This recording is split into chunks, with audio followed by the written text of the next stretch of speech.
Ano ang mga new beginnings na darating o mangyayari sa buhay mo as we end the year 2023? Hey mga amigas, welcome back to another Express Tarot by Devaki, and nandito na naman ako for another collective reading. And as mentioned earlier, we're going to answer the question, what are your new beginnings by the end of year 2023? And for today, I have here 3 different items in lavender. Go ahead, take a moment, and let your intuition guide you in choosing which object because each corresponds to your reading. Anyway, without further ado, let's take a look at the first object.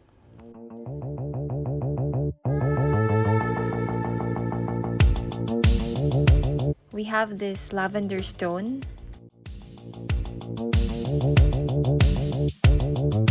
Our second object is this lavender bracelet.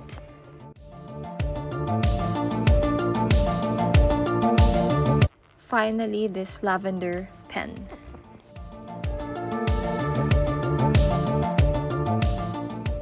And there you have it. I hope you made use of your intuition sa pagpili ng item. Now, if you selected the lavender stone, then this is your reading. Alright, so to check kung ano nga ba ang mga new beginnings na dapat mong i-expect, I'll start off by rolling this astro dice. And I have here number 10. So in astrology, this is the house of worldly progress and aspirations. So I feel like for this group, it could be na may increase ang inyong social status. There could be career changes as well. Some of you might be taking on new responsibilities sa inyong mga trabaho, or it could be literally a new job for some of you. Definitely for this group, you will have new beginnings when it comes to your career.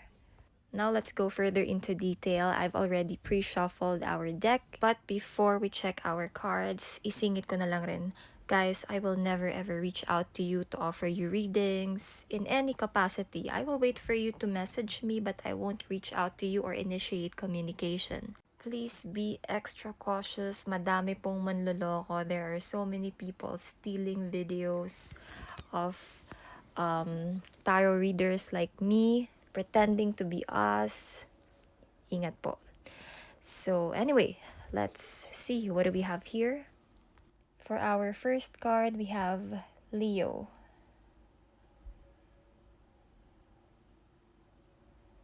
For our second card, we have the 4th house, or the house of Cancer and the moon. So I'm seeing Leo, Cancer, Capricorn as well, or you could have a moon in Leo, Capricorn, or Cancer, or could also be Saturn in Capricorn, Leo, and Cancer. So Leo kasi is represented by the lion, and the lion is the king of the jungle. And as a king, you are in authority. You have power, you are the boss. On the other hand, the 4th house rules the home. So for this group, I feel like magtatrabaho ka both sa bahay and outside your home. You are going, as I mentioned earlier, to take on more responsibilities. So for some of you who are working outside, it's possible that you are going to welcome a new member sa inyong family and, mag-aalaga ka ng, let's say, anak mo.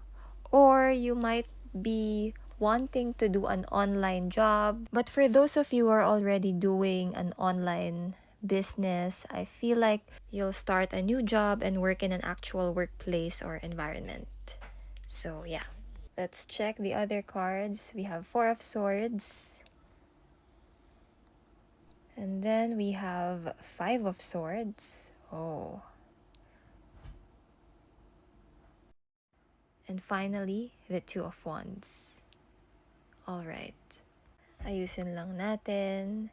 So anyway, with the 4 of Swords, this card is about stillness. This appears when something is on pause. So, as mentioned earlier nga, shift kasi yung focus mo. What's coming to mind is, let's say you're running an online thing, like a business of some sort, and you have this new job and you are going to work in an actual workplace or environment. So, medyo mapapabayaan mo ng konti yung online business. So, ito na nga yung tricky part with this Five of Swords. I feel like dahil nag-lie low ka, may mga tao na mag-take advantage. So, it's either they're gonna steal what you have, or for some, they're gonna take advantage of your absence kasi wala ka sa spotlight, medyo nag-lie low ka. So, yung ibang mga tao naman, igagrab naman tong opportunity na to. But the good thing here is you can take comfort in knowing na itong mga competitors mo na to will have empty victory. They will never be able to enjoy what you have kasi they will never be you. Or it could be na ma-realize mo later on na kung ano man tong bagay na medyo mapapabayaan mo is something na hindi naman pala gaanong importante sa'yo. So, yeah. With the Two of Wands, the universe wants you to look to the future and make plans. Now that you know na po pwedeng meron kang mapabayaan or ma-neglect na responsibilities, I feel like as early as now, you have to assess and think about your next move. And that concludes the reading for the Lavender Stone group. Thank you so much for allowing me to do this reading once again. If you're interested to book a private reading with me, please don't hesitate to send me a message in any of my social media platforms. TikTok, Facebook, Instagram, and even my website. Please do follow me, guys. Also, subscribe to my YouTube channel. Special thanks to my husband for your music. It gives so much more life to the readings. Please follow him, guys, on his TikTok account, Shong04, for more music. And yes, sending you all happiness, harmony, good health, and peace. Bye, everybody.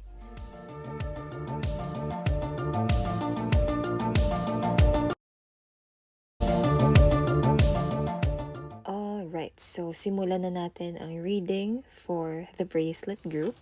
Let's start off by rolling this astro dice, and we have here number 11, and in astrology, the 11th house is the house of friends and our social life. It is governed by the zodiac sign Aquarius and the planet Uranus. So for our first card, we have Neptune, which is ruled by Pisces. This is actually the planet of profound intuition. And the 11th house, again, which is the house of Aquarius and Uranus. So right off the bat, there is a very strong emphasis on the 11th house. So I feel like for this group, there's going to be changes when it comes to your social life, friendship, ganyan. Let's proceed with the rest of the cards. The Queen of Pentacles.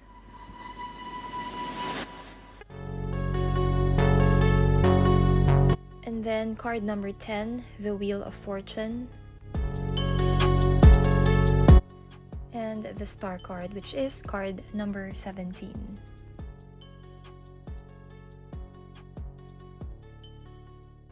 So gaya nga nung nabanggit ko kanina, ang focus na tong group na to would be on the 11th house, which is socialization, making friends. So expect a lot of invitations from friends. It could be mga parties, gatherings, lunches, dinners, mga ganyan. By the way, I'm seeing Pisces, Aquarius. I'm also seeing Neptune in either Aquarius or Pisces as well. Scorpio, Leo, and Earth placements like Capricorn, Virgo, and Taurus as well. And since ang highlight nga ng group na to ay ang inyong social life, it's very likely that you are going to meet someone with the placements or zodiac signs mentioned. And itong mga taong mamimit at may encounter mo at the end of the year would be very significant sa buhay mo. I'm sensing you're going to be networking. I noticed in these images, parang yung bilog, palaki siya. So that means mawawiden ang circle mo. Obviously, you're going to gain new friends or acquaintances. Now with this star card, in tarot kasi this card indicates a period of calm and stability after the storm, which means things are going to be positive or in your favor by the end of this year, most especially when it comes to your friends. You are going to be feeling more confident and people will like you. If you've experienced betrayal from friends or betrayal in general, there is healing for you because that's what the star card is all about. So, possibly then na yung mga mamimit mo by the end of this year would be someone na nakapag-betray sa'yo and you are going to reconcile with them. For others of you, this is also a great time to meet new people.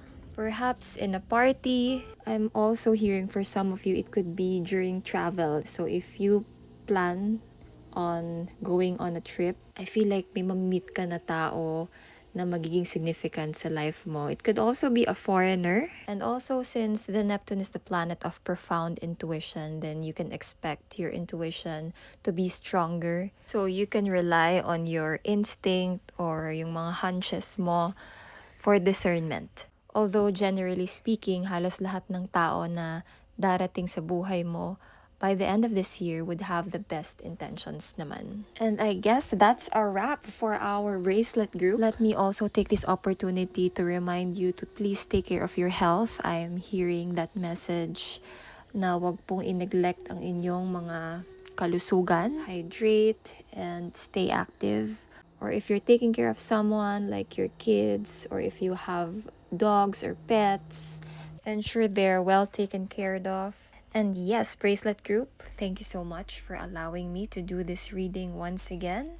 If you're interested to book a private reading with me, please don't hesitate to send me a message in any of my social media platforms. TikTok, Facebook, Instagram, and even my website. Please do follow me, guys. Also, subscribe to my YouTube channel. Special thanks to my husband for your music. It gives so much more life to the readings. Please follow him, guys, on his TikTok account, Shong04, for more music. And yes, sending you all happiness, harmony, good health, and peace. Bye, everybody.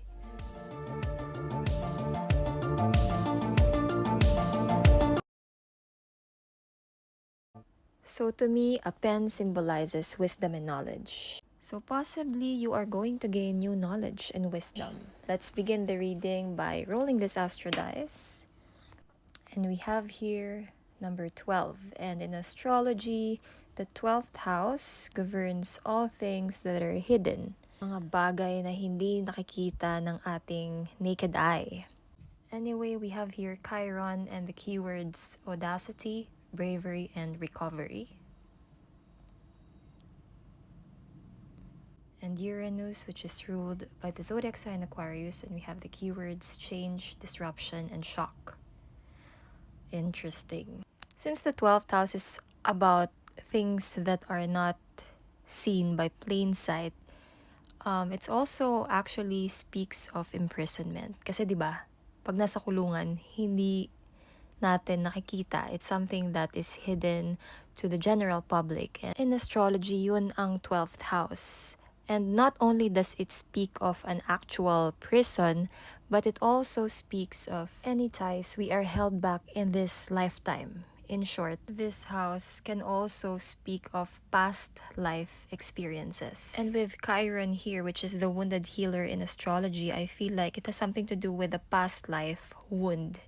Compared to the 11th house, which we spoke of in the previous reading, ito kasing knowledge na naa-attain natin in the 12th house is not through gossip, hindi siya through mga chikahan with friends, but it's more of through spiritual guidance and support. And with that said, I feel like for this group, there are going to be changes when it comes to your spirituality. And with the Uranus card, I feel like this is something that you won't see coming, hindi mo siya ina-expect, something na magugulat ka na lang. Parang ganun yung vibe niya. Let's now proceed with the rest of the cards. We have here card number 5, the Hierophant.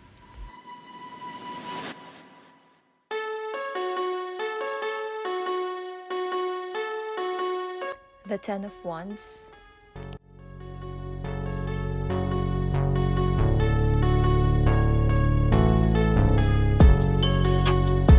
finally, card number 13, or the Death card. Since we're dealing with spirituality, it's really good to get the Hierophant card kasi this is in fact a very spiritual card. So it could mean that may darating sa life mo na isang spiritual advisor, and this person is going to guide you on your spiritual path or journey. With the Ten of Wands, I feel like ikaw yung tipo ng tao na you carry on so much burden, and sinasarili mo siguro lahat ng mga problems or lahat ng mga pains and wounds sa heart mo. Perhaps out of pride and ego, or it could also be that you lack trust. You don't like taking advice from other people, but this time around, you will be asked to be a bit more flexible. You know, give yourself a chance to try something new, and that is by seeking advice from somebody else. Kung titignan mo dito sa card, sobrang bigat na masyado. This is too heavy for you to carry all by yourself. And so, for this end of this year, you are going to be releasing itong mga burdens or itong mga wounds na to a spiritual advisor. And with this Death card, which is a card of transformation, I feel like matatransform ka on a different level, on a very deep level. You are going to be transformed spiritually. This is all about closing the door to the past and opening a new one. You are going to understand more deeply kung bakit pinagdadaanan mo yung mga pinagdadaanan mo ngayon.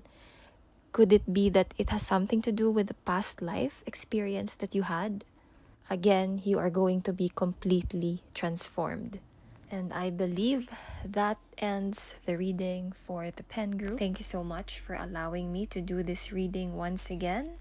If you're interested to book a private reading with me, please don't hesitate to send me a message in any of my social media platforms. TikTok, Facebook, Instagram, and even my website. Please do follow me, guys. Also, subscribe to my YouTube channel. Special thanks to my husband for your music. It gives so much more life to the readings. Please follow him, guys, on his TikTok account, Shong04, for more music. And yes, sending you all happiness, harmony, good health, and peace. Bye, everybody.